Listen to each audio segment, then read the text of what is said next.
Friends welcome my channel. இன்றைக்கி நம்ம கோதுமை ரவை வச்சு ஒரு கிச்சடி பண்ணலாம். கோதுமை ரவையில் கிச்சடி பண்ணலாம். இந்த மாதிரி எல்லாருக்கும் பெரியவங்க சின்னவங்க எல்லாருமே சாப்பிட்லாம்.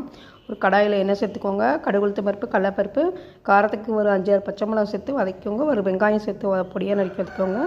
இது கூட இஞ்சி துருவல் கொஞ்சம் சேர்த்துக்கோங்க. இஞ்சி துருவல் தான் முக்கியம் இருக்குது. இது கூட ஒரு பெரிய தக்காளி ஒன்று கட் பண்ணிக்கோங்க. தேவையான உப்பு மஞ்சள் சேர்த்து தக்காளி உப்பு மஞ்சள் எல்லாம் போட்டு நல்லா வதக்கிக்கோங்க. கொஞ்சமாக இது கேரட் பீன்ஸ் கட் பண்ணி வச்சுருக்கேன். ஒரு கப்பு கேரட்டு, ஒரு கப்பு பீன்ஸ் நல்லா பொடியாக கட் பண்ணி சேர்த்துக்கோங்க. இது கூட பச்சை பட்டாணி கூட நீங்கள் சேர்க்கலாம். இதுக்கு நான் 2 டம்ளர் ரவைக்கு 6 டம்ளர் தண்ணி நல்லா கொதிக்க வச்சுருக்கேன். இப்போ பாருங்கள், ரவை இதோடு சேர்த்து நல்லா வறுத்துருங்க. இப்போ நம்ம கொதிக்க வச்ச தண்ணி எடுத்து இதோடு சேர்த்து வச்சுட்டு மூடி வச்சுட்டிங்கன்னா சூப்பராக ஈஸியாக கோதுமை உப்புமா ரெடி ஆகிடும். இது கூட கோதுமை ரவை கிச்சடி. உப்புமா பிடிக்காதவங்களாம் கூட இதை சாப்பிடுவாங்க, விரும்பி சாப்பிடுவாங்க. செஞ்சு பாருங்கள், சூப்பராக இருக்கும்.